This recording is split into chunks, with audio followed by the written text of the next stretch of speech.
Assalamualaikum warahmatullahi wabarakatuh, sahabat kalian. Kita kembali kepada berita politik dan kali ini kita akan melihat apa yang terjadi di PKS usai kunjungan Anies Baswedan dan Muhaimin Iskandar.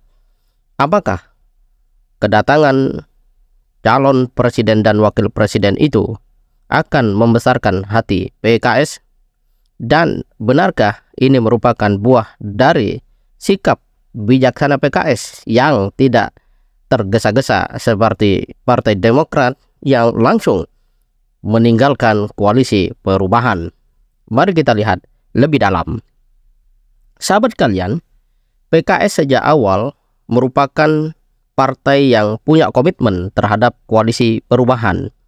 Akan tetapi dalam perjalanannya, seperti disampaikan oleh salah seorang ketua DPP PKS, bahwa hadirnya Caimin sejatinya bukan problem bagi PKS, namun caranya kurang smooth.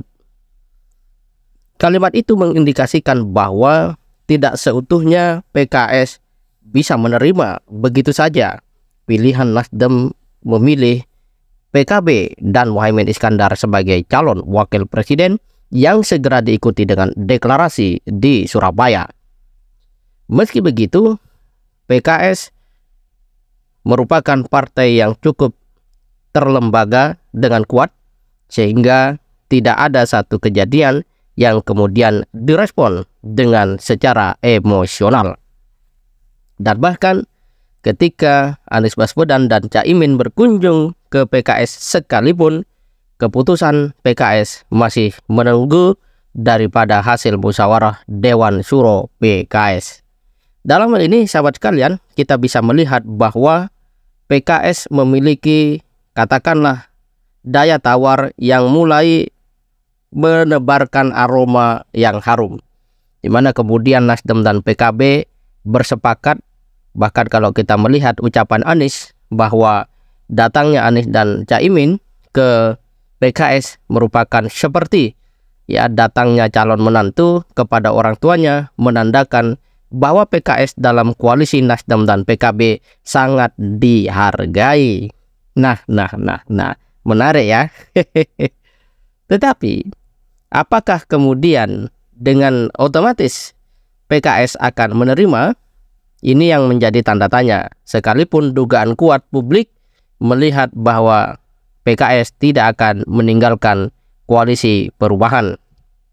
Sebab untung ruginya bagi PKS jelas, kalau meninggalkan koalisi perubahan resikonya terlalu besar.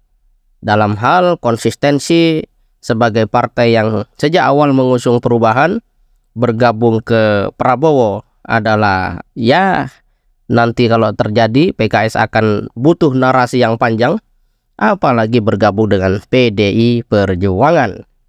Dalam kata yang lain, PKS secara hitungan di atas kertas akan mendukung Anies Baswedan dan Muhaimin Iskandar, sekalipun di atas realitas karena politik tidak seperti kertas, semuanya bisa dipastikan sejak awal, itu masih menunggu kejutan-kejutan baru. Sekalipun sahabat sekalian, kita melihat bahwa kalau kemudian terjadi koalisi perubahan dengan komposisi Nasdem, PKB, dan PKS, tentu ini akan membawa satu nuansa baru dalam politik 2024. Di mana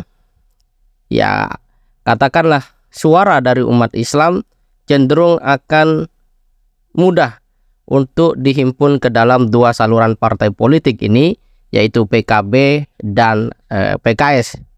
Dan kemungkinan koalisi perubahan Anies Baswedan bersama Caimin ini, sekalipun Rocky Gerung nilai bahwa kualitasnya menurun, kuantitasnya berubah, tapi sepertinya ini adalah pasangan calon presiden dan wakil presiden yang secara kalkulasi kembali di atas kertas jauh lebih menjadi pilihan masyarakat daripada calon yang lain yang bisa dilihat secara track record merupakan bagian dari pemerintahan selama ini. Nah, sahabat sekalian, Jika misalnya PKS menerima, maka tentu daya tawar PKS akan semakin meningkat dan status sebagai partai oposisi yang komitmen juga akan semakin melekat. Kita tahu PKS merupakan partai oposisi yang berani untuk mengambil langkah-langkah tidak populer dalam menentang berbagai macam kebijakan yang merugikan rakyat, seperti Omnibus Law dan Undang-Undang Kesehatan dan seterusnya.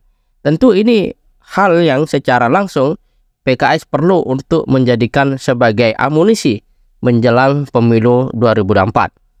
Lebih jauh, PKS dalam konteks ini ya hadirnya konstelasi politik 2024 yang semakin ramai, ya ini akan semakin mengokohkan posisi PKS jika betul-betul komitmen dengan partai koalisi perubahan atau koalisi perubahan yang diusung oleh Nasdem, PKB, dan PKS itu sendiri. Lebih jauh sahabat sekalian, apakah sahabat sekalian melihat bahwa PKS lebih baik meninggalkan koalisi perubahan, bergabung dengan Prabowo, atau menyambut ide koalisi baru antara PKS, P3, dan Demokrat?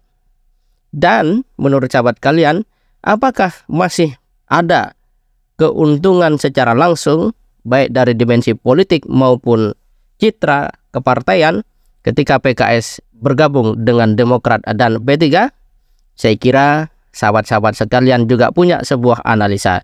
Dan yang lebih penting adalah kita lihat apakah kemudian Caimin ini akan lolos melenggang sebagai cawapres, mengingat isu-isu yang kaitan dengan kasus dirinya di KPK terus bergulir. Dan apakah nanti kalau itu misalnya Caimin katakanlah terseret oleh KPK, apakah ini juga tidak akan menghentikan langkah Anies Baswedan sebagai capres?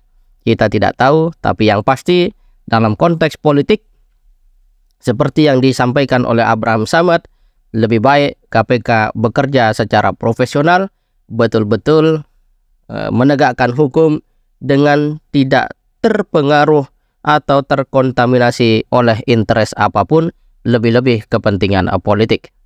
Mari kita berdemokrasi dengan cara yang fair, adil, dan kita lihat bahwa bersatunya PKS, PKB, dan Nasdem sebenarnya tidak menjamin bahwa Pilpres dan Pileg akan dimenangkan oleh tiga partai tersebut. Akan tetapi jika rakyat melihat bahwa tiga partai ini punya agenda perubahan dan komitmen yang bisa dibuktikan baik melalui masa lalu maupun agenda kampanye dan janji-janji di masa yang akan datang, ya tidak menutup kemungkinan koalisi perubahan benar-benar akan menjadi pilihan rakyat. Nah, kita nantikan edisi-edisi berikutnya. Demikian, terima kasih. Assalamualaikum warahmatullahi wabarakatuh.